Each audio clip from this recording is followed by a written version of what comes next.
10, 9, ignition sequence start. All engines are running. Liftoff and the clock is liftoff. Roger, the clock is operating. We're underway. It's one small step for man, one giant leap for mankind. And with our helmets off, we move right into Kerbalcast, episode 21. We have cleared the tower. Looks like you're looking at a four-jawed angry alligator. I am your LMP, that's Lunar Module Pilot Biff Aldrin, and as always, our Command Module Pilot, CMP, Nostrum. Coming up in today's program, we'll update you on our progress within the game. Dark Mushroom focuses on interplanetary transfers in this week's Dark Matters. And we'll have your letters in this week's mission briefing. DK brings us Modder's Minute. And we have another Shea challenge for you. And after the credits, we talk about Apollo 7 and Voskhod 1. Yeah, we've got a couple of anniversaries coming up for both of those. Yeah. So we're going to focus on the American and the Soviet space program. Well, let's go ahead and start out with obviously the most recent news. Have you checked? Update 0.25 is now out, and obviously it just came out, so we haven't really had a chance to get into it too much. Yeah, at the time of this recording, we haven't had much time to play with it. Right. So I've put a couple of hours in on it, and I mean, I'll talk about my first impressions a little bit, but in terms of like a full-blown review, let's save that for next week, because I want to be fair and kind of get into it and kind of go with it. I will say, I was fairly hard on 0.24. I am more impressed with 0.25. They answered one of my big complaints, I guess criticisms that I had about 0.24, which is I said that reputation and funding didn't really do much. yeah. Now that they've added the administration building and you're actually working towards something, it now means something. Yeah, because I haven't messed with it at all, but I saw Miguel's video on it. Right. Which was good, by the way. Yeah, it was a good video. They lined out, it's like those things actually have a purpose, and now there's different strategies. So if you're like, well, I'm doing the situation I'm currently in is I'm not crazy rich with funds. Right. So I could go to a funding strategy and build up my funds, and then once I have that, I can go back to a science strategy and start to gain science. Right. So it really balances like the things that I was afraid of being held back with from 0.24. Well, and what I like is that, some of those strategies you can only get to with a certain amount of funding or a certain amount of reputation. Yeah. Or, so again, you have a target. It now means something. And I also like that the difficulty setting is something you can mess with. You can really, it's 0.25 allows you to really customize the game. The minute you get comfortable with something and you may get bored, you can go in there and start tweaking some of the settings and have a different game. I have not done it yet where I can't do revert, where I can't revert to launch and things. Oh. But I can imagine that, when I actually do that for the first time, that's going to be a different beast. Yeah. That's going to be a whole different animal. You can still F5 and F9. You just can't like revert to launch. Yeah, I think so. Maybe. Like I said, in a week, I'll be better versed in it. But anyway, my initial impression is I am more impressed with 0.25 than I was with 0.24. That's good. The other thing, when we did our interview with Max Maps, remember, he said that there was a feature in there, not a hidden feature, but he said there was something in there that if you, what did he say? If you played the game right, that most players wouldn't encounter it. Like most people who've been playing for a while, like wouldn't experience it. Well, apparently it's destructible buildings. Yeah. Apparently you can like rain debris down and destroy buildings. And he showed it. He did the video we were talking about. He actually showed buildings exploding. Yeah. And it was cool. Yeah. It's cool, but apparently if you actually do it in the game, you can kiss your bank account goodbye. Yeah. So it'll be a little pricey. Well, let's go ahead and move on. Let's talk about progress. First of all, have you had a chance to? I actually got in a pretty decent number of hours this time. I wasn't really? Doing like 30-minute or hour cramming. Are you still on your 6-day work schedule? Yes, I think. Wow. And you did a lot of. I have to give you a lot of credit for that. I managed to squeeze in some time. I have. I think I have one more week of it, and then it may settle down. Either way, I have vacation time to spend, so I'm going to get my time. So my progress, I've been trying to do the thing landing on the mun, landing on the mun and returning. Right. And I hadn't started Rendezvous. I'm going to do that this week. Okay. But for the mun thing, I'm here for you, baby. I can help you. Yeah, we had a lot of letters about it, and like throughout the week, About the lunar landings. Yeah. Okay. Yeah, about helping with those, and so I'd been taking all that stuff to heart, and I think it's Christian. Yeah, Christian M. Yeah, Christian M. Actually sent pictures of the lander that they were using. So I actually I didn't have all of those parts, but I used some of those parts. And so I made a couple, and I realized, with that kind of lander, I can make some pretty cheap stuff, So I was like, okay, I can actually make a couple of these and not have to revert and actually give it a try. I did have some fuel issues. I wasn't using those same little engines. I had two little side mount engines, the Roco Max somethings. I don't remember. I think they were thrust 160. Okay. And I had two of those, and I would try to this is something that I'd forgotten. And a couple of different people had said that you land, if you want to do it like that, you have your lander land on the mun, and then you leave it. You know, it's like you transfer all the science to the pod, and then you jettison the pod from that lander, and take off and head home. Yeah, your ascent stage and your descent stage. Yeah, and I completely forgot about leaving the thing behind, because that's what we did. I forgot about leaving the rig behind, and just flying the capsule home. So that helped a lot. Right. Now with the engines that I had on there and the fuel consumption and everything, I still didn't have enough to make it home. But I eventually just got frustrated with trying to bring all that science home at 100%. That I just transmitted all of it. And I lost a lot of science that way. Yeah. But I was like, I would rather have this science to unlock the parts to get the things I need to do this mission how I want to successfully than to continue trying and failing and never get the stuff anyway. Yeah. So, here's another NOS question. So let's say you have a fuel tank. Okay. And it has 1,000 fuel in it. Okay. And you have, let's say you have two of those. Okay. One of them burns. And when you say, and I just want to make sure I'm clear, when you say 1,000 fuel, you mean the mix, the two different. You're not talking about monopropellant. You're talking about the mixture, the fuel mixture. Yeah. Okay. Yeah. All right. I'm with you. Liquid fuel. Gotcha. I'm with you. You attach a booster that has a 50 thrust on one. Okay. And on the other one, you attach. Sorry, not a booster. You attach a engine that does 50 thrust on one. Okay. Oh, okay. Okay. And on the other one, you do one that has 100 thrust. Okay.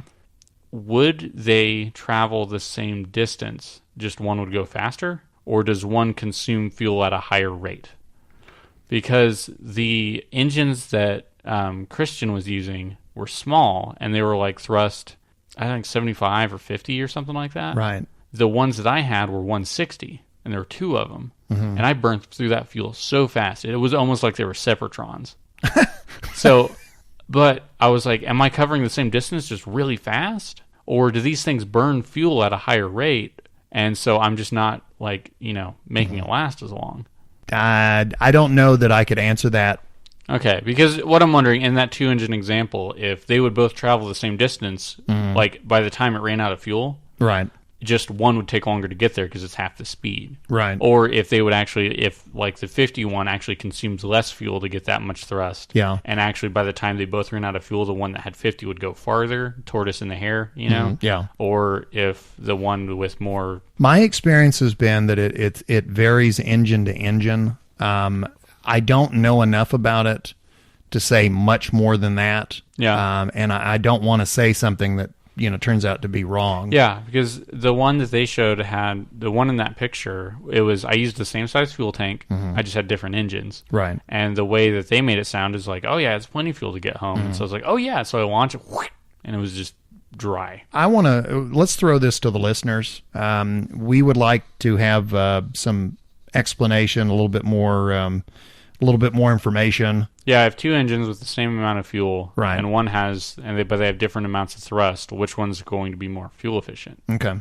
Yeah. So we're throwing that out to the listenership. I know they will answer. Yeah. Other than that, I still have plenty of money to go back to the Mun and do that. There's not a lot of science there left for me, but I think I'm going to go anyway. Right. Just because I want to like successfully do that. Okay. So I'm going to try it one more time with those new engines I have, and then after that, I'm going to start working on Rendezvous. Okay. Yeah. So if I get a call at 3 a.m. and I hear sobbing noises, yeah, that's definitely the Rendezvous call. I will say, it is Rendezvous early on is one of the most difficult things to learn. Once you learn it, then you won't have that problem again. Yeah.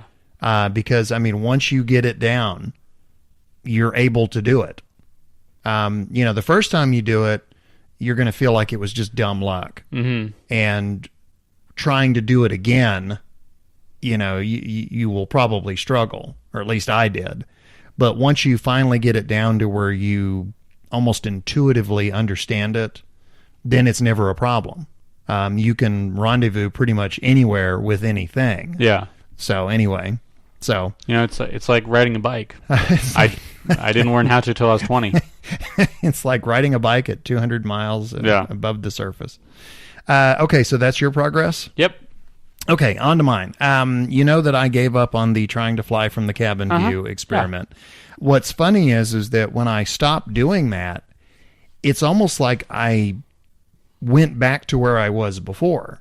Several podcasts ago, I had been working on, I'd been experimenting with docking hatches and grabbers. Do you remember that? Yeah. Yeah, it's like the minute I stopped messing around with trying to fly in cabin view, I was right back to messing around with docking hatches and grabbers. It's like you're in a bad relationship. You just rebound on it. I just keep going back to it. Well, you know what's you always talk about rollies and spinnies and swimmies and things. It took me forever to break this habit. When I went back to it, I kept saying grabbies. They're grabbers. Yeah. And I kept going, okay, I'm going to put a grabby here. No, it's grabbers. So anyway, but I did that for a while, and but we had talked about the fun factor, right? I had been experimenting for so long with cabin view, and then I went to where I was, okay, so now I'm back to experimenting with docking hatches and grabbies, and it was like, I'm not having fun. I'm back. It's like I went from one kind of experimenting to a different kind of experimenting. Mm-hmm. And so finally what I did was I said, you know what? I'm going to go back to basics. And I built a semi-simple rocket with a lander on it, and got into orbit and went to the Mun and landed on the Mun and came back. And I did a very basic mission, but I had so much fun doing it because I got back to the play part. Yeah. If that's all I ever did was go to the Mun and land and come back, I would get bored with that, which is where me experimenting with, okay, I'm going to try these parts this way, or I'm going to build ships this way, or I'm going to, messing around and trying to kind of find the parameters of the game. That's where that comes into. Once I get satisfied with the basic play style, then I start to expand out and, okay, I'm going to try this, I'm going to try this, I'm going to try this. But I can get too far away from the basic play. Yeah. And it's fun to go back to a simpler rocket and a simpler little lander. And it was like I was back to just flying and landing and it was like I was just back to basic play and having a ball doing it. Yeah, like there's the Shea challenge forever ago with where you would land little houses. Like you're just landing things on curb and surface. And like that took me back to the days whenever I was like lucky to get a suborbital. Yeah. I was like, whoa, I went into space and I'm coming back down. Am I going to land on something? Yeah. I'm going to crash into something. I may land on it too, Yeah. So it's like, it was just kind of fun to do that again because it's like, I know I'm able to do it. Mm-hmm. I was good enough at it. And now I just get to experience that. That's all that's all there is to it. One thing I really enjoy doing, I still love to go to the Kerbal Space Program subreddit. And I love to see, because people are always posting on there. I just started playing this game a month ago, and, here's my first landing, or here's my first whatever. And people still post that all the time. And they do screenshots and they do descriptions. And it always just tickles me because, there's that excitement. Yeah. And when you see stuff like that, you just feel like, yeah, I remember that. Yeah, and it's not like, yeah, we've been there, who cares? Yeah. Well, fortunately, that's one of the nice things about the Kerbal community is that, when somebody gets on there and posts that, everybody gets on, everybody responds and says, hey, good for you, keep going.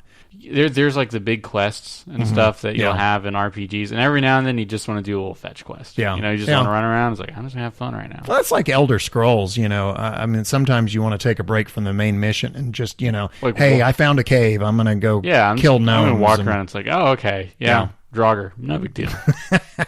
One thing I did do this past week that I had not done before, I used a different design on my my lander / orbiter than I had done before.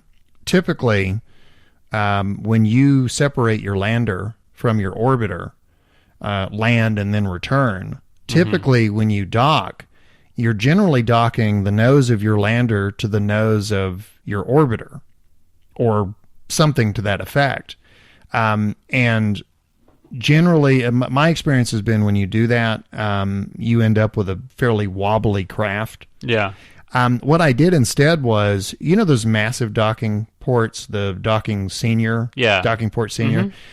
What I did was on the nose of my orbiter, I put one of those, and then on the underside of my lander, I put another one, a docking senior, but I flipped it to where it was pointing straight down.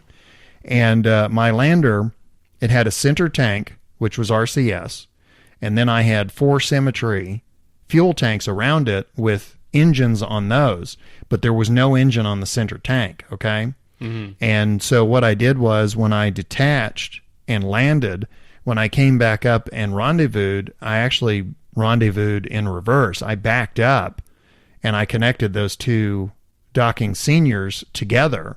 And so my lander took its position at the head of the rocket as it had been coming out. And that's very stable. So, when I burned my orbiter and returned to Kerbin, it was with a very stable rocket. Nice. Anyway, I don't know if anyone's done that. But it was kind of one of those, it was just one of those moments where I was building the craft, and I just went, wait a minute, why do I always have to put the docking port on the nose? Why can't I, why can't I do it this way? And it actually worked out better than what I had been doing. Yeah. Because the other thing I would do a lot of times is I would put a docking port on the back end of the orbiter. And when the lander would come up, I would dock the nose of that to the back end of the orbiter. Well, again, you've got a wobbly craft. Yeah, you have like a cone shape attaching to a flat surface. Yeah, exactly. That's exactly right. Because the capsule is triangular shaped. Yeah. And when you connect on that very tip, what happens is that when you start to accelerate, because it's the sides of the capsule aren't touching anything, it tends to wobble. Mm-hmm. And whereas if you do the docking port senior and you butt those 2 up together, I mean, they're perfectly flat and attached, so they don't wobble.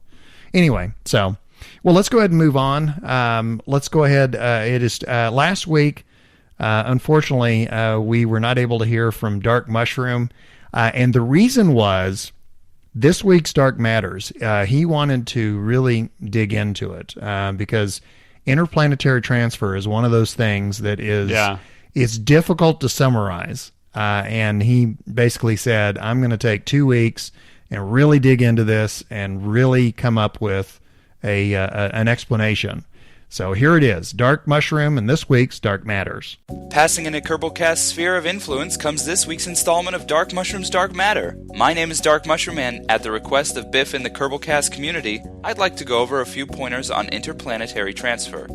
Now, Before my words have our esteemed listenership of NASA engineers, squad devs, physics majors, and advanced Kerbalers jumping up and down in anger, I would like to caution that all maneuvers suggested in Dark Matters are designed to strike a balance between simplicity and efficiency.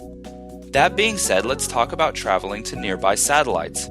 First, target the satellite you will be traveling to. Next, make a maneuver node at your ascending or descending node, marked with a small green AN or DN on your current orbit. At this maneuver, adjust normal or anti-normal using the purple triangle symbols until the nodes read 0.0 or NAN. This burn puts you on the same orbital plane as the satellite.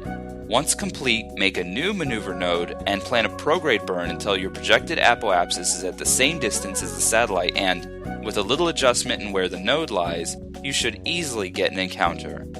If you're heading out to a planet in higher orbit than Kerbin, wait until it's ahead of you. Imagine the solar system from the top down has a gigantic T shape on it.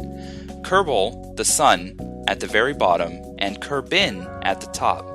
The best time to leave is when your destination planet lies at the far left arm of the imaginary T.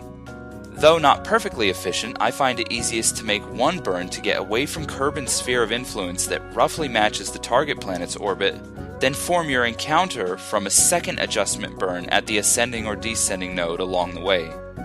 Now, unfortunately, despite exhaustive research, there is no similar trick that I can find for getting into planets in a lower orbit. You want the target to be behind you, and you want to burn counter to your orbiting planet's direction of travel. For example, burning prograde on the sunny side of Kerbin if you're heading due east. These tidbits of advice, however, just don't provide a good frame for how far back the target planet should be before burning. So, I want to open Dark Matter's doors to all those brilliant people I mentioned earlier in my disclaimer. If you have a simple, general, reasonably fuel-efficient method for getting encounters with planets in a lower orbit, I will personally test it and make my findings, along with your name, the subject of next week's Dark Matter. As always, you can send in both questions and responses to this segment by tweeting me at darkmushroom87 on Twitter, or by emailing kerbalpodcast@gmail.com with the subject line Dark Matter. And remember, in the encouraging words of Lyndon B. Johnson, men who have worked together to reach the stars are not likely to descend together into the depths of war and desolation. All right, once again, Dark Mushroom, in this week's edition of Dark Matters. You do a great job. We certainly missed you last episode, but we're glad you're back. Well, let's move on to our mission briefing with your letters, and Nos has our first one. Okay, we're going to start off with Cody C. Hello again, gents. Just wanted to first say very well done on another fantastic show. Thank you. All right. I want to know, Cody, are you driving? Because you've told us about some of the, you listen to us while you drive and you have to pull over because you laugh. I think he's a safe driver. Okay. We intentionally became less funny to keep him safe. That's true. Yeah. That's true. Yes. For everyone who thought we were less funny, it's not by accident. It was on purpose. That's right. For safety. Cody, you better be sitting in the parking lot of a 7-Eleven or NASA. Yeah. Okay? Don't drive. You know what? Friends, don't let friends drive and listen to Kerbalcast. Remember that. Yeah, but let friends listen to Kerbalcast. Well, no. Actually, what kind of a friend would let you listen to Kerbalcast? Cody C's living big at NASA. He's got a chauffeur now. That's true. Yeah, that's true. He's like, you know what? I really need to get out of this driving thing. Edgar. Yeah. Edgar the Chauffeur. Yeah, getting his limo. Another episode of Kerbalcast, my lord. Of course. Yes. And don't talk to me, you peasant. Okay, back to Cody. I'm Cody C, and I'm a big guy at NASA. I am not sure if you are still... Why aren't you doing it in my voice? I'm not sure if you are still taking votes for But I Digress or not, but if so, please put me firmly in the pro column. As a quick example, no, it's not Europa Report. I was hesitant to see the film Gravity until I listened to your Digress segment on its deeper themes. After hearing your segment, I made it a point to see the film, and I found that I very much enjoyed it. Also, for likely obvious reasons, I love the segments on NASA and space exploration history and current space news and events. Well, you're in for a treat today, Cody, because after the credits, we're going to be talking about Apollo 7 and also from the Soviet space program, Voskhod 1. Yeah. So now, I wanted to take some time to offer Nos some tips that will hopefully help him master his Mun landing and return. He said, here we go. You already know that when you are in orbit around Kerbin at a given altitude, you burn retrograde to lower that altitude, and if you continue to burn, you will lower your altitude sufficiently to essentially run straight into the surface. Which is what you were talking about last episode. Yeah, and that's something I do a lot, is run into the surface. Now let's move to the surface of the Mun. If we switch to map mode and pretend that the Mun is our vehicle, we are essentially nothing more than a craft orbiting Kerbin at a constant altitude. So if we wanted to reduce our altitude, we should only need to burn retrograde, then fall back to the surface of Kerbin. So what this means is that when you are ready to lift off the surface of the Mun and return to Kerbin, the best and most efficient way to do this is to launch and burn backwards, retrograde, along the Mun's orbital path. If done so correctly, you'll be shocked at how little fuel is required to return to the surface of Kerbin from the Mun and Minmus. This technique removes the need to establish an orbit around the Mun before making your return burn to Kerbin, which is a massive fuel savings. Anyhow, I said I would try and keep things short. Mission failure. No, it's pretty succinct. So I hope this helps and is not too confusing. And as always, if you have any questions, let me know. Fly safe. Cody. All right, what do you got? Okay, that's right. I've got the next letter. This comes from Chris Y. Hi, guys. Thanks for a great podcast. I really like what you've decided to do with Digress. I was wondering, how soon will you both adopt 0.25 when it's released? Will you continue in 0.24.2 for a while, or migrate your saves to 0.25, or even just start a new adventure from scratch in 0.25? And his sign-off? Shoot for the Mun! The answer to that, we are both on Steam, and so it updated automatically to 0.25. Yeah, and so it's kind of like whenever 0.24 happened, everyone was either sandbox or science mode, and so now there's a contract mode. I'm pretty sure contracts is just going to get the new features. I don't know how much it's not going to really retroactively affect things, but the way I'm going to do it is I'm just going to start over from scratch because everything I'm doing right now, like I don't have any hyper super important satellites or ships going to anywhere complicated. Or people stranded on Eve. Yeah, so I can... Like I did. I can just go back through, and I know how to get all the science that I needed from the beginning really quick, which gets me the parts to get, so basically I can fast track and recoup all the lost time really fast. Right. And I want to, every time the game is changed in a major way, I want to experience it from the ground up. Right. So I want to know what it'd be like if I was a new player just coming in. So yeah, I'll be starting a whole new contract mode and, be using the strategies and stuff. Not to mention, if I picked up with my contract mode now, I could miss out on all the funds and stuff I would have gained from having that the entire time. So well, and also you can, now that the admin building is in, you can... you have some strategies now to consider. Yeah, and you can piddle with the difficulty settings. Yeah, and the new spaceplane parts. Whenever I go to get science from around Kerbin, I'm going to fly there instead of launching rockets. Right. Because I just want to mess with the new spaceplane parts. So yeah, I'm curious to see because my understanding is that it's going to enhance spaceplane. Yeah. So and that's something we haven't talked about much on the podcast, and that's because neither one of us really have a whole lot of experience with it. We had that interview with the dude, and he lined out some good advice. So with the new parts, I think I'll try it. With the current parts, I have to unlock so much stuff. I'll be interested to see what parts of the new ones show up in what stages of science discovery. And I want to see what kind of stock planes. Oh yeah, stock planes would be cool too. By the way, all the dude ever wanted was his rug back. Yeah, they tied the room together. That last letter was from Chris Y, and thank you very much, and hopefully we answered your questions. Okay, Jamie T. There's a mod you can download called ScanSat that lets you build topographical maps of planets by scanning them from orbit. You know what that's in reference to? Yeah, because you didn't know the geography of the area you're landing in Roster Prop Monitor. Yeah, we were talking about... I had... For those of you who did not hear last week's episode, I had been trying to land from cabin view and coming down on a slope and not realizing it. Yeah. And I had made the comment about it would be nice to have like a 3D topographical map of my landing area. Yeah. And that was in response to that. Yeah, and I've actually seen it, and if I wanted... Like, if there was I haven't done any mods yet, but that would be on my mod list. Because sending a probe just to scan the surface is really cool to me. You know, because it's like you'd send probes first to planets, and then you try to send landers because, like manned craft, because at this moment there's not too many reasons you would send a probe to go explore a planet.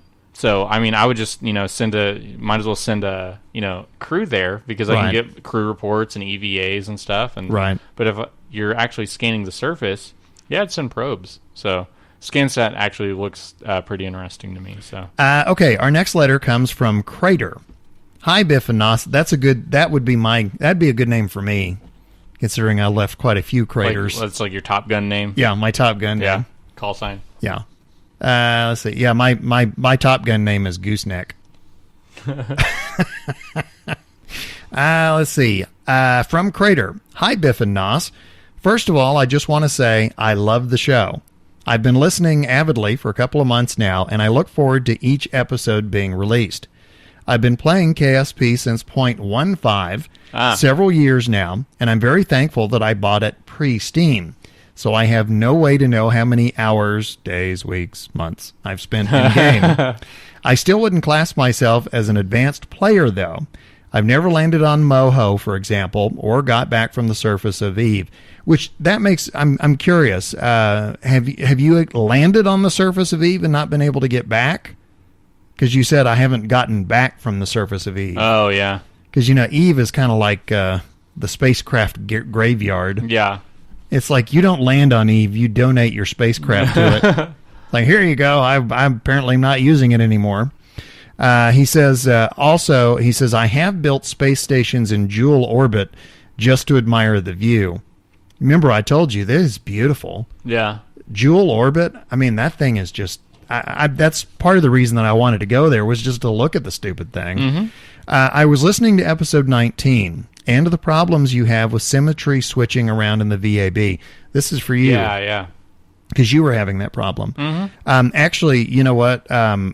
This is coming up here in the letter, but he actually has a piece of advice, a keyboard shortcut that I've been using all week since I read this letter. So anyway...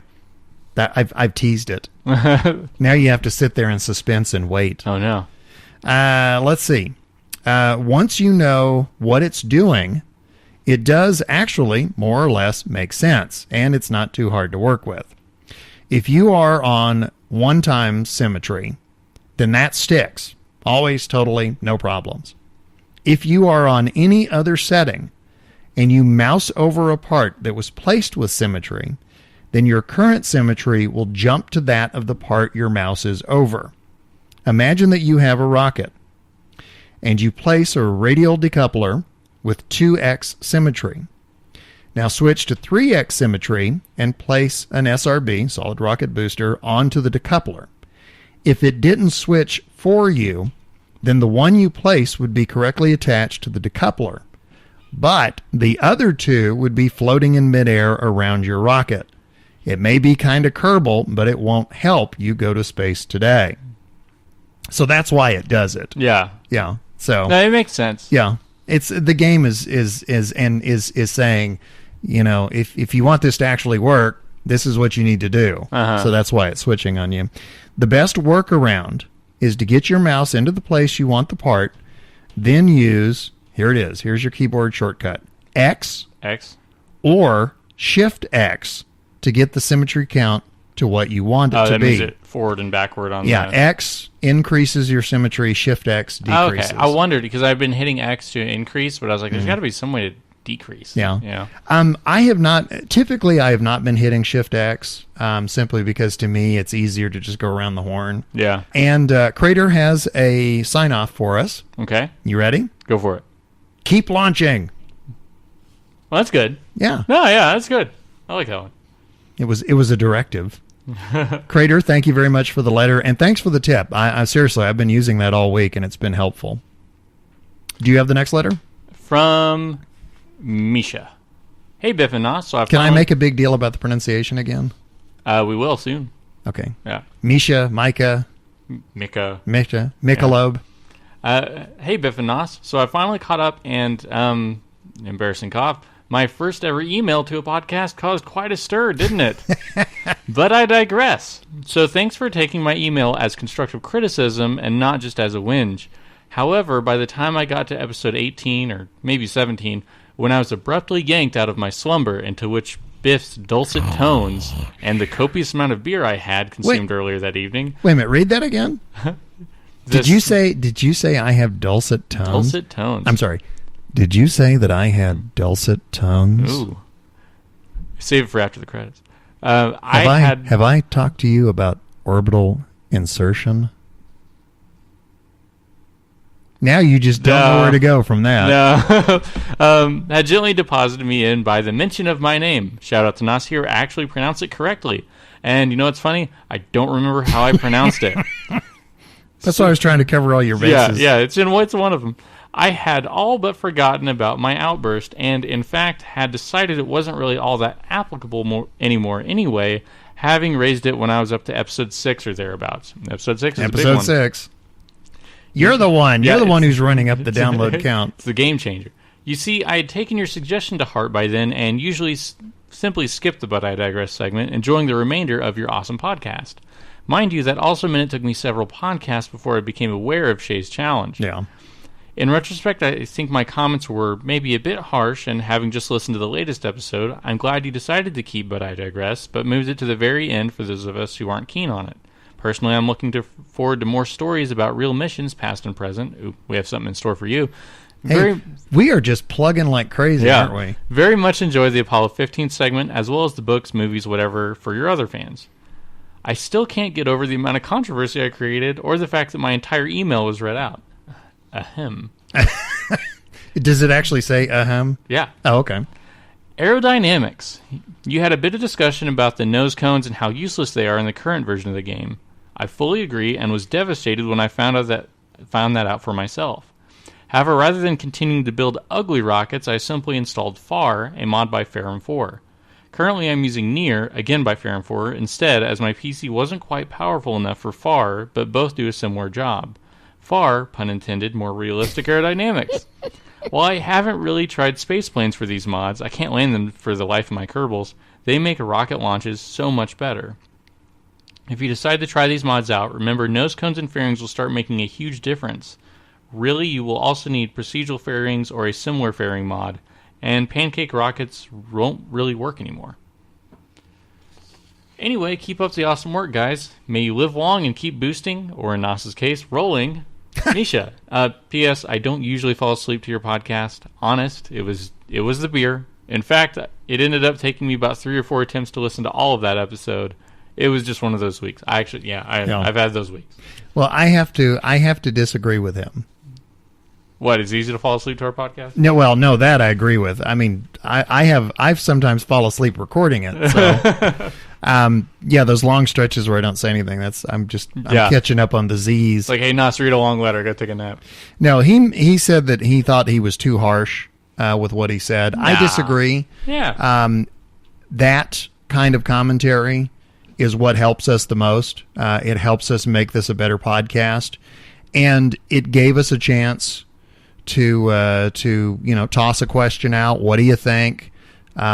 We got a lot of good responses, and we incorporated that into the program. And I think that the podcast gets better and better. We're much more focused on Kerbal. It's difficult for you and I, as I've said, to have a conversation without going off on some wild tangent. Yeah. But we're more focused on Kerbal. We have kept the digression segment, but we've moved it to the end so that people are not missing the Shea challenge. Uh-huh. I think every listener comment, whether it's praise or constructive criticism, helps us. And I didn't think that was harsh at all. Yeah. I thought that was very well done and very constructive. I mean, in the spirit of critique, I mean, it's the intention of the person giving it and the person hearing it. Yeah. So, I mean, if both of them are meant to make something better, instead of just, completely, you guys suck. Yeah, completely voicing like disdain for it. It's like, well, if you don't like it, don't listen. Right. If you like it and you just want it to be better, then it's also kind of, good of us to at least, humor any suggestion. Right. Absolutely. Well, it's, when somebody writes in with praise that tells us that what we're doing is that what they're praising, we're obviously doing well. When somebody writes in with constructive criticism, that tells us that there's room for improvement. Yeah, like reframing. And so I just want to say, I don't ever feel like constructive criticism is too harsh, because it really helps us. Yeah. And I would like to think that episode 42 will sound much better than episode 21. Yeah. Which, ironically, episode 21, we're half the way to the ultimate answer. Oh, yeah. See? 42. Just old enough to drink. In America. There you go. Now we just have to figure out what the question was. I have the next letter. Is that correct? Yes. Okay. This one comes from frequent contributor North Star. Dear Kerbalcast team, as always, another excellent and enjoyable episode. I wanted to send in my appreciation of your decision to move after I digress, to the end of the podcast and rename it after the credits. I hope it will work well for the program into the future. Based on the responses we're getting, I think so. Yeah, so far so good. From what we've heard, they're glad we kept it. They're glad we pushed it to the very end, so that those who don't want to listen can skip, and those who do want to listen, there it is. Okay, back to North Star. I also thought I might be of help to Nos with the difficulty he's having in getting to the Mun and back. It seems the trouble he's having is related to two things. First of all, his cost-effectiveness of getting mass into Kerbin orbit in the first place. And second of all, the mission plan he is choosing to get to the Mun and back, which is greatly increasing the required mass. Regarding the first of these difficulties, I highly recommend that Nos attempts to lift his Mun mission to orbit using multiple smaller lifters.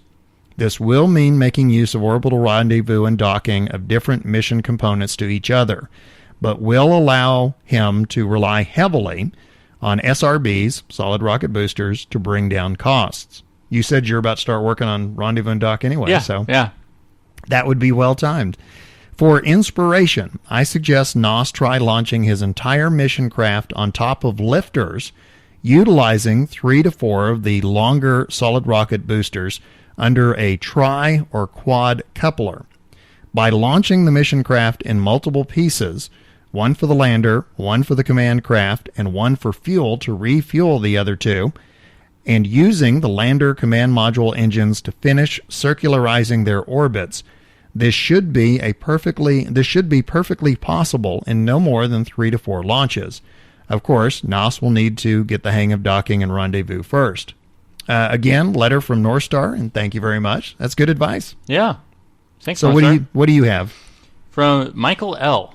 Hey guys, I'm a big fan of KSP and your podcast. I heard you say you liked learning about the history of space travel, as I imagine most people who play KSP do, and I thought I'd recommend another podcast for you.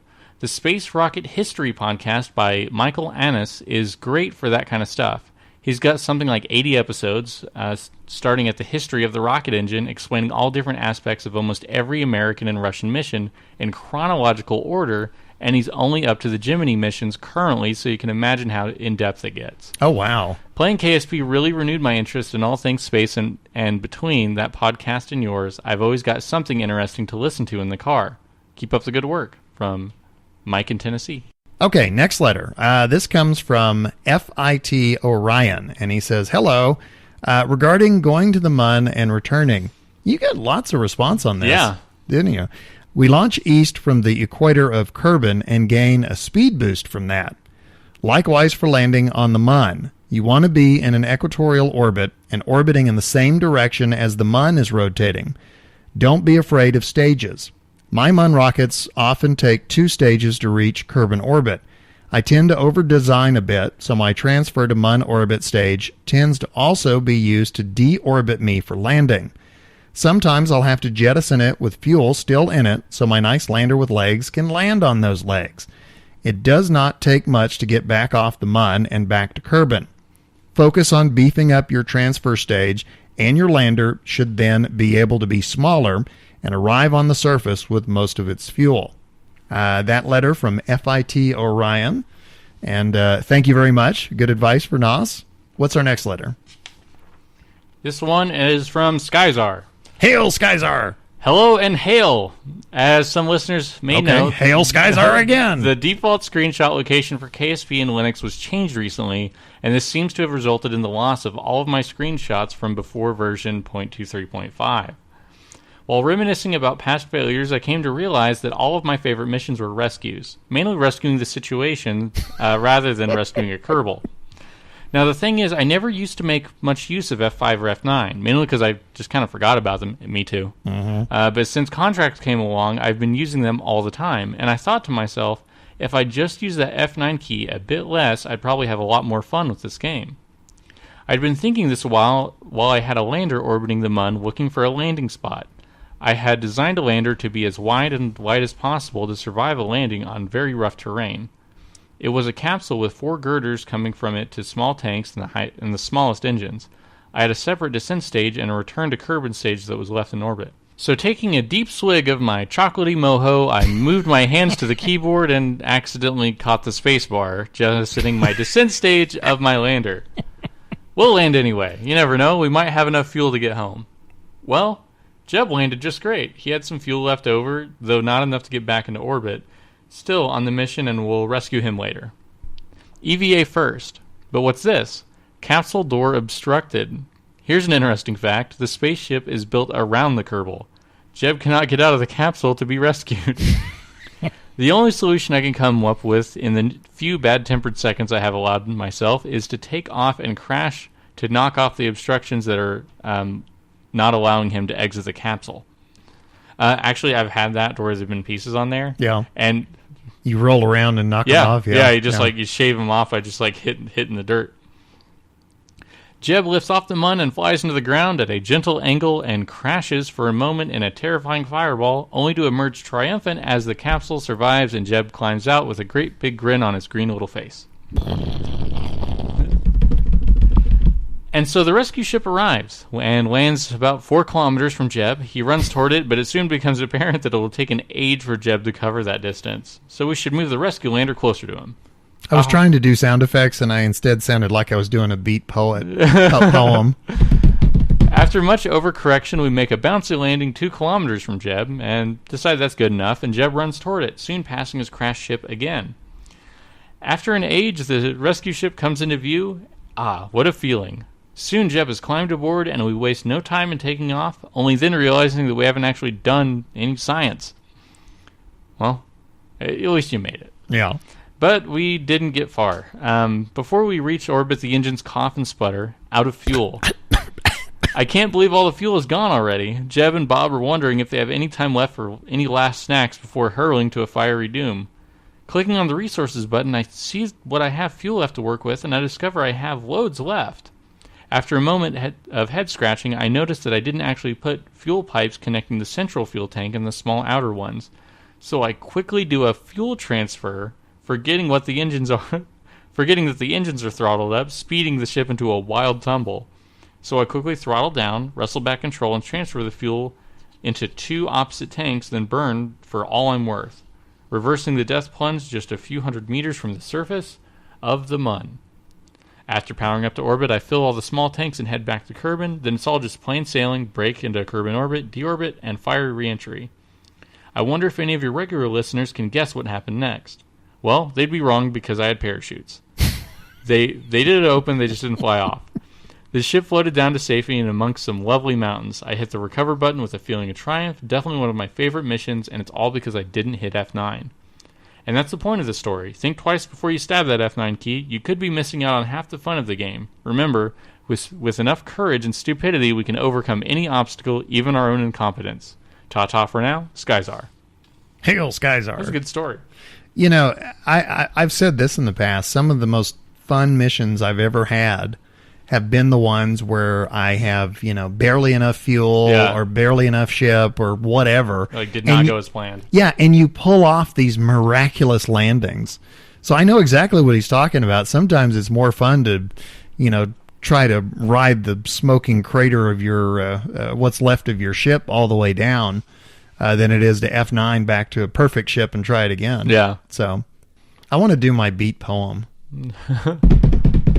Green on the surface, he walks, stranded. But then he's rescued. Green is free. What do you think? I'm Jack Kerbenwhack. Yeah. No. Pretty good, huh? Yeah. Huh? Yeah.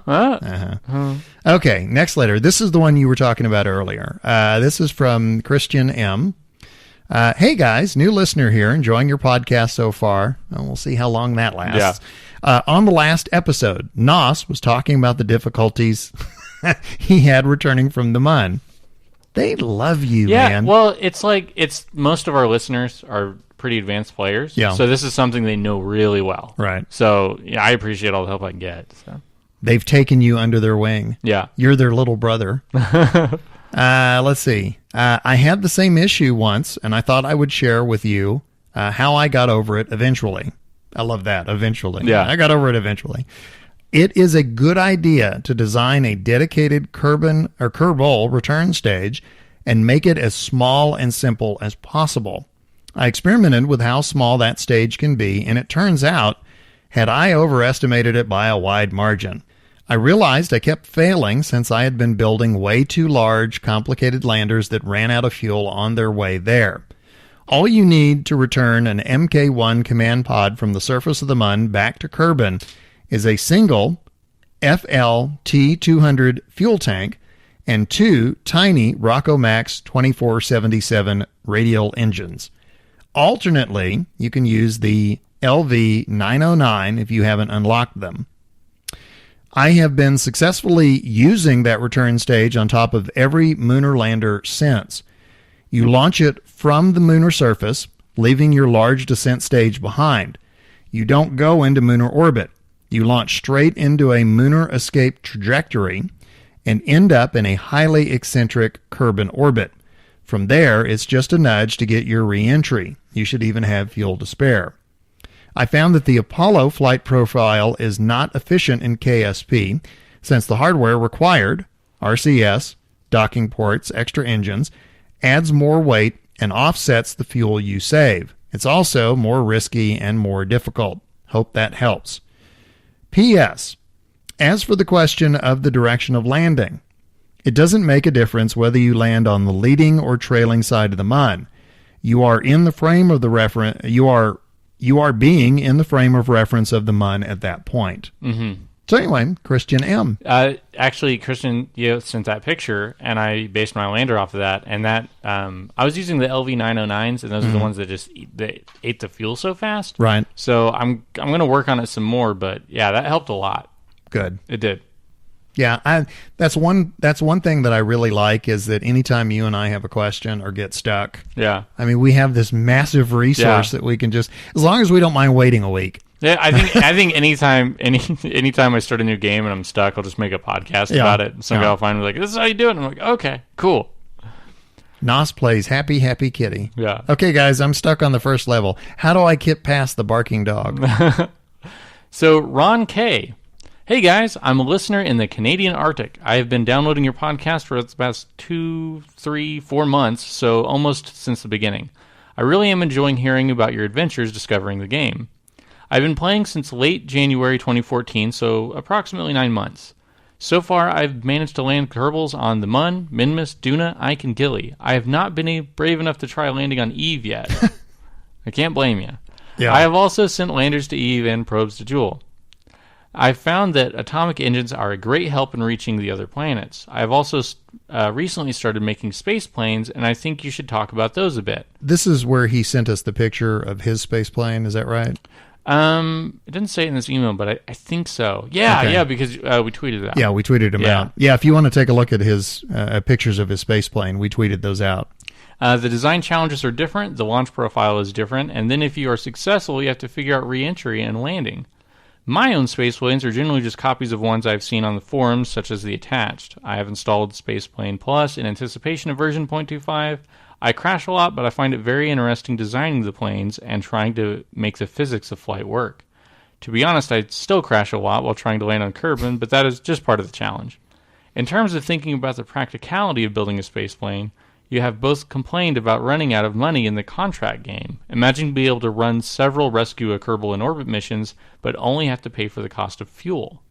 Anyway, happy landings. Thanks, Ron. Yeah, I actually hadn't thought about that part, because you can recover the entire craft, so you get all your money back. Right. Yeah, that's true. I didn't even think about that. Yeah, so rescuing the Kerbal from orbit was probably a lot easier. So good point. Yeah, so in wow. Yeah, 0.25, I'm going to be doing a lot of spaceplane stuff, and I still have a Kerbal that's been in orbit since 0.24 started, and he's enjoying the ride, but I think it's about time to bring him home. So you know what? I want a signed document from him saying that he's enjoying the ride, because I don't know if I believe you. I'm going to have to work on my forgery. Yeah, he's up there with his face pressed against the window. Yeah. I want to go home. Okay, our next letter, and this is my last one. Hey guys, it's Ironsides. It's been a while. Last time I wrote, it was episode 12. At that time, I had 860 hours on KSP. Well, now I'm at 1,080. Wow. Man. Yeah. I have been super creative and made a lot of really cool stuff, and I want to thank the people on Steam for all of their positive feedback. Again, Kerbal community, we's nice, folks. You guys are still my favorite podcast. Oh, thank you. It makes working in the hot sun much easier. I like the new changes you made last episode, although I always listen to the whole podcast. My only suggestion is you make it about 10 hours long each week so I could listen all day. If this was 10 hours long, we would no longer be his favorite podcast. Yeah, because we just do unedited, and you realize how much you really don't want to hear us say. Oh, that's what we're going to do. Ironsides, we are going to send you a copy of the unedited version of this podcast. Good luck. You will be begging us. Yeah. You'll be like sending us money going, please don't ever, ever do that to us again. The story about telling your parents about KSP was great. I talk to my dad about the game all the time. He's always been into space and history in general, and I have inherited that from him. It's been a great bonding thing for us. That's really cool. Yeah, that is I like cool. that. Did you ever see the movie City Slickers? A long time ago. They have this may sound off the topic, but trust me, I'm going to circle it back around. There's a bit of dialogue in there that's kind of always stuck with me since I've seen it. The girls on the trip are saying to the guys, why is it that every guy can talk about baseball? What is it with you guys? And one of the guys said, when I was a teenager and I was fighting with my parents all the time, my dad and I could always talk baseball. Yeah. And it was that got us through. And, when I hear something like this, and it doesn't have to be Kerbal, but it's nice to have, that there are things out there that can still bridge the gap. Yeah. Actually, they talked about in Teenage Wasteland that, usually parents had an easier time with, their kids that were in sports and stuff because sports don't change. Right. Like minor rules changes here and there, but football is football, and soccer is soccer. Or if you're on the other side of the world, football is football, and football is football. Yeah. and like those things are always like that. Yeah. So it's really easy to connect across generations because that's a constant. And if there's turmoil, that's safe ground. That's safe ground that you can go to and have a conversation without wanting to kill each other. Yeah. Okay, continuing with Ironside's letter. For Mr. Nostromo, in regards to the problem with attaching struts and the clickable part being underneath the surface of the solid boosters. Remember, you were talking about having a problem with that. If you're intending to run the struts to your central tank or part, try running it from that central part first, then to the boosters. Now, you may be thinking, but Ironsides, the camera angle for that is not possible. Well, imagine that from the origin point, wherever you click, an invisible line going to your pointer. Whenever you make that second click, the strut will draw itself in a straight line and make the connection to the first solid thing it touches. Using this logic, you can spin the camera and click on the outer side of the boosters, and they will connect as soon as they hit the inside. With a little practice, you'll be able to put struts absolutely anywhere you want with near 100% precision. That's a good idea. Yeah. I've never done that. I'm so glad my sign-off has kind of started a thing, so I'll stick with it.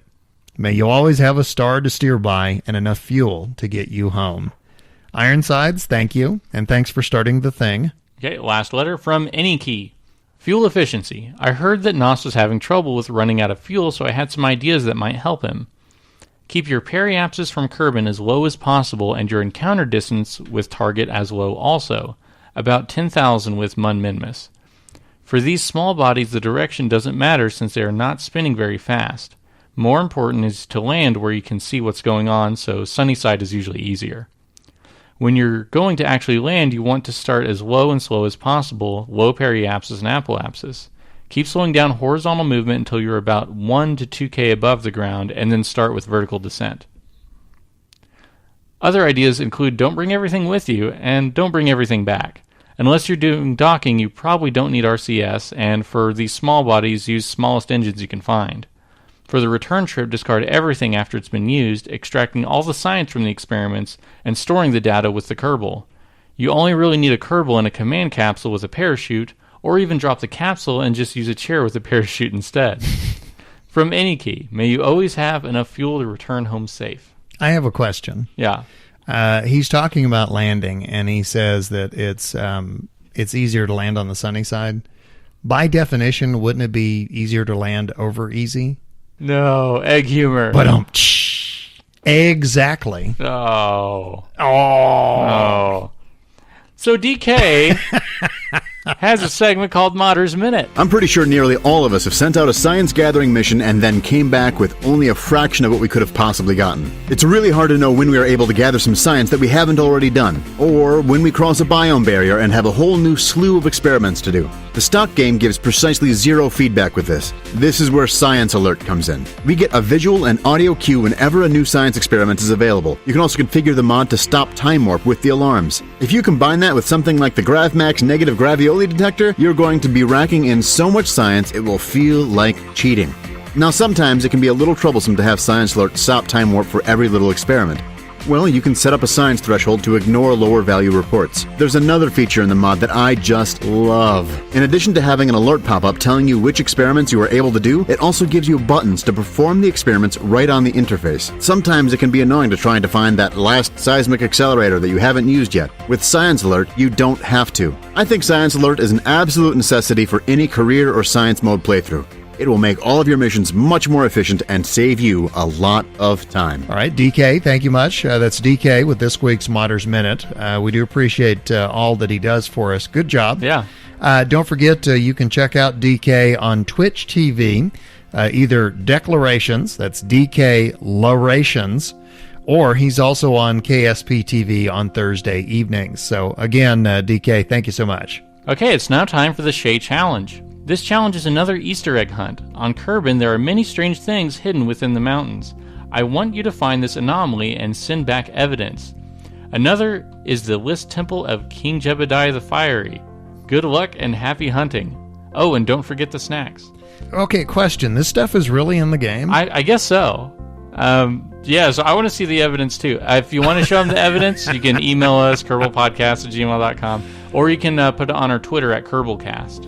You know, I just realized Shea has an incredible amount of power in his hands. Yeah. He could make up stuff that isn't true and, you know, like have us spend hours. Yeah. It's like know? There's nothing there. Yeah. It's like, go deep in the cave and find the one ring. Yeah.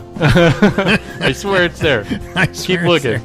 I call it my precious. So does that wrap up everything? I guess so. As always, if you want to get in touch with us, our email address is kerbalpodcast@gmail.com. Okay, you can also reach us on Twitter at Kerbalcast, and you can download episodes directly from kerbalpodcast.libsyn.com, or you can subscribe to us on iTunes. And we would like to toss out some thanks. First of all, to our listeners, thank you so much. You make this all possible. Yeah. And our regular contributors, as I said again, DK, Dark Mushroom, and Shea Byram, who, of course, gives us our Shea Challenge every week. We also want to thank Squad. Without you, we really wouldn't have much to talk about on Kerbalcast. So thank you for the game.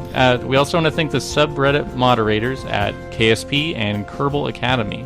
And all the music you've heard is from Professor Soap. You can find him at facebook.com/Professor Soap. And in honor of the letter that we got earlier from Ironsides, may you always have a star to steer by and enough fuel to get you home.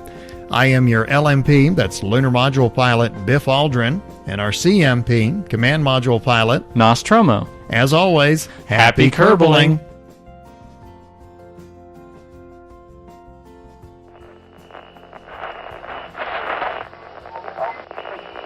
Thanks for sticking around. It's time for After the Credits. Today we are going to talk, as advertised, about a couple of space missions from history. The first one we'll talk about is Apollo 7, which happened on October the 11th, 1968, so 46 years ago. And then the next one we're going to talk about was the Soviet spacecraft, Voskhod 1, which launched on October the 12th of 1964. So that is our 50-year anniversary. Let's start out with Apollo 7. T-minus 60 seconds and counting. We are go for Apollo 7 at this time. It was a 3-man mission, and the name, the crew members: Walter M. Schirra, Don F. Isley, and R. Walter Cunningham. 21 seconds and counting. We have completed our power transfer. The Saturn 1B launch vehicle, which now weighs 1.3 million pounds, is ready to go. Coming up on the 10-second mark. 10, 9, 8, 7, 6, 5, 4, 3, 2. We have ignition. Commit liftoff. We have liftoff. This is launch control. We have cleared the tower. I watched on YouTube, you can just search Apollo 7, and Right. they have like the old NASA films. And Those are great. Yeah, those are always just so much fun. But yeah, it's like the old announcer and stuff. Yeah. It's like a 15-minute film. Yeah.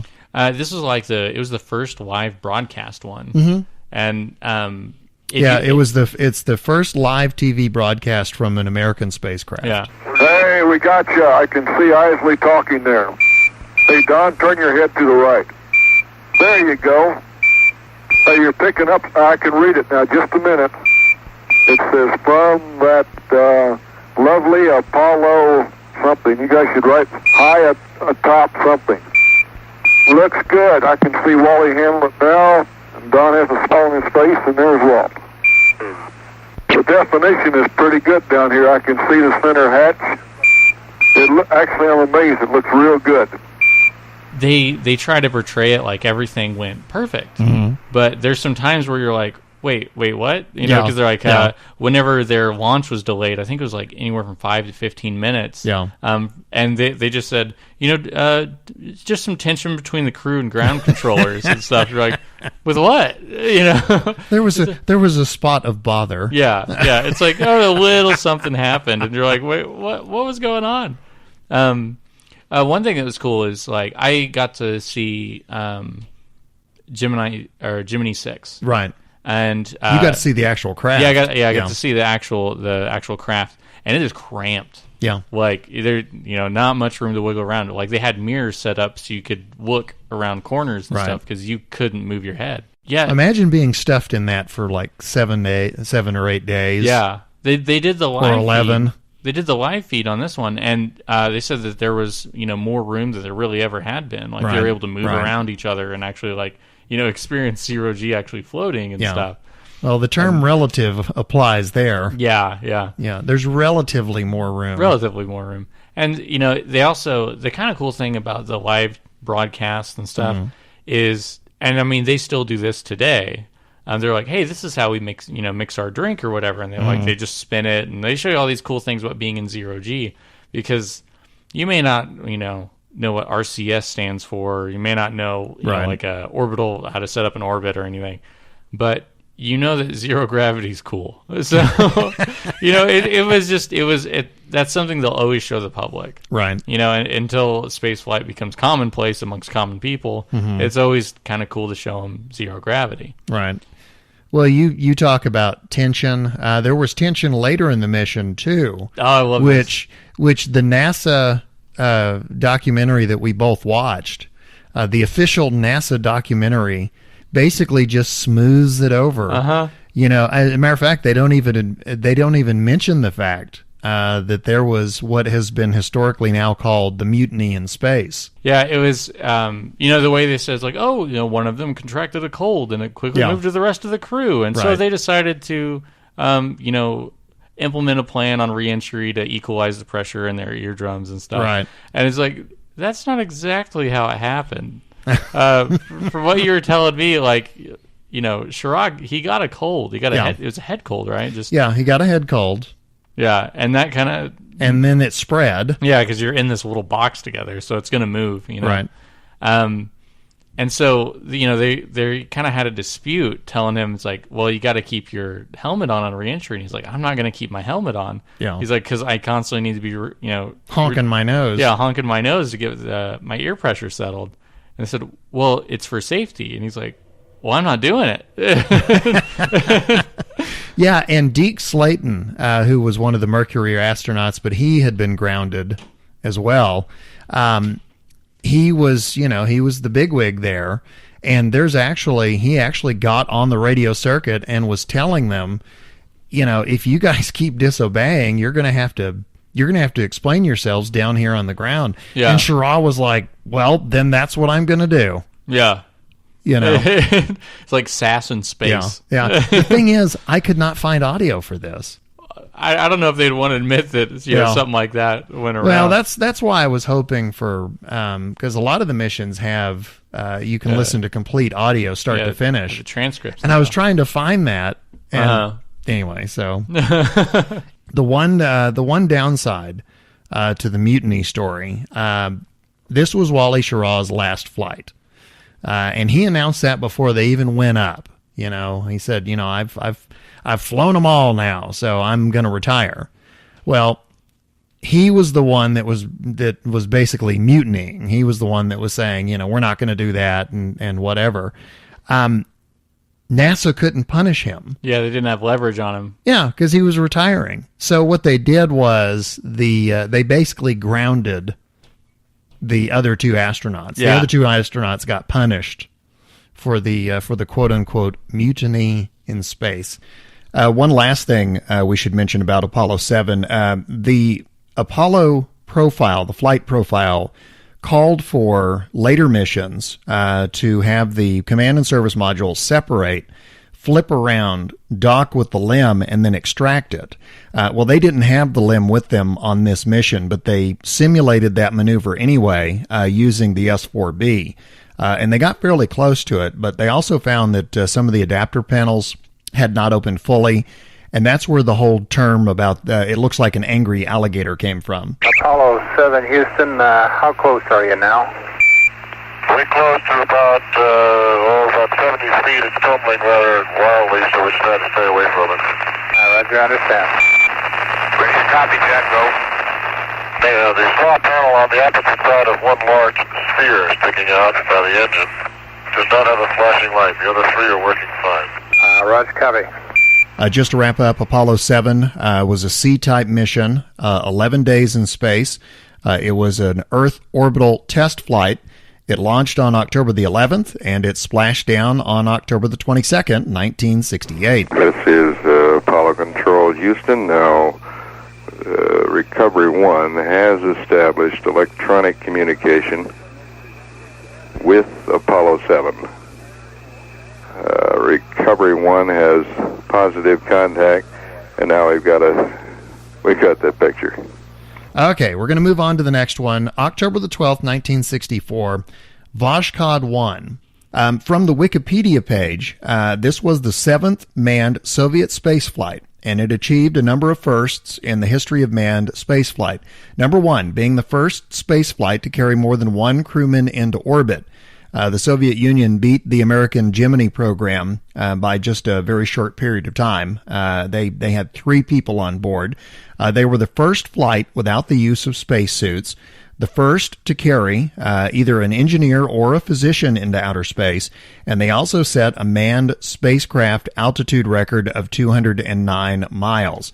Now, the bit about no spacesuits, in order to fit 3 people in there, they were not able to wear spacesuits. They couldn't wear space helmets. If anything had gone wrong, they basically would have been dead. There was no emergency escape system. Flying clown cars, sounds like. Well, it was basically, in order to accomplish the mission, it was as long as everything works, you guys are okay. Yeah. But, if anything goes wrong, it's Sorry. nice. Nice knowing you. From the Earth to the Moon is based on a book called Man on the Moon by Andrew Chaikin. Mm-hmm. Andrew Chaikin is one of the go-to space historians, especially when you're talking about NASA and Apollo. There is a lecture series that he gave, and they are available on YouTube, and this is a short excerpt from it. Again, it's Andrew Chaikin, the author, and this is him talking about the Voskhod mission. However, before Gemini could even get off the ground with astronauts, the Soviets scored another first and upstaged Gemini. On October 12th of 1964, they launched a spacecraft that they called Voskhod. Voskhod is the Russian word for sunrise. And Voskhod 1, we were told, was carrying not one cosmonaut, not even two like Gemini would, but 3 cosmonauts in orbit for a day before they landed back in the Soviet Union. And of course, we in the West had no idea of the details of Voskhod. We were only left to speculate. Everybody assumed it must be a very massive ship to carry 30 people. It was only many years later that details began to come out that in fact Voskhod was a converted Vostok. And you can see the diagrams on the upper right there. Vostok with its spherical descent module, the crew cabin, with 1 cosmonaut in his ejection seat. And on the right, the same cabin had been refitted. They took away the ejection seat because that was took up too much space and too much weight. They gave the 3 cosmonauts relatively lightweight couches, arranged very cramped in that spherical descent module. You can see it's basically the same vehicle. You can see the instrument panel on the lower right. There's a photo of the actual Voskhod 1 spacecraft that's on display at a museum in Moscow. You can see in the back there the porthole in the instrument panel that in Vostok the cosmonaut would have been facing. But in this case it was off to the side, and on the upper left there you can see a pre-flight photo of the 3 astronauts as they would be during the flight. This was kind of risky, to say the least, launching 3 people without any kind of an escape system, no ejection seats, no escape tower, not even any spacesuits. And of course, again, we in the West were unaware of these risks, and it was yet another Soviet space spectacular that was the first multi-person space flight in several months before Gemini could even launch 2 astronauts. So basically a very significant flight in many ways. Again, that's Andrew Chaikin. That's part of a series of lectures he gave at Montana State University.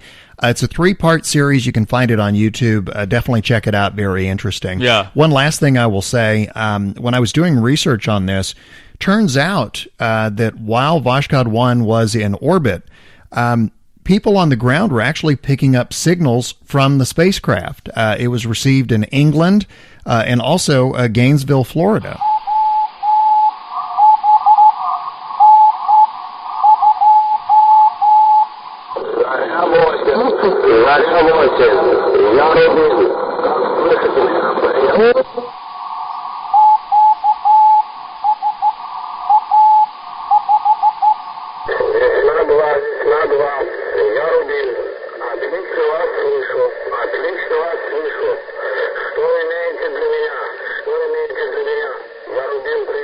Anyway, that's pretty much it. So thank you for staying after the credits.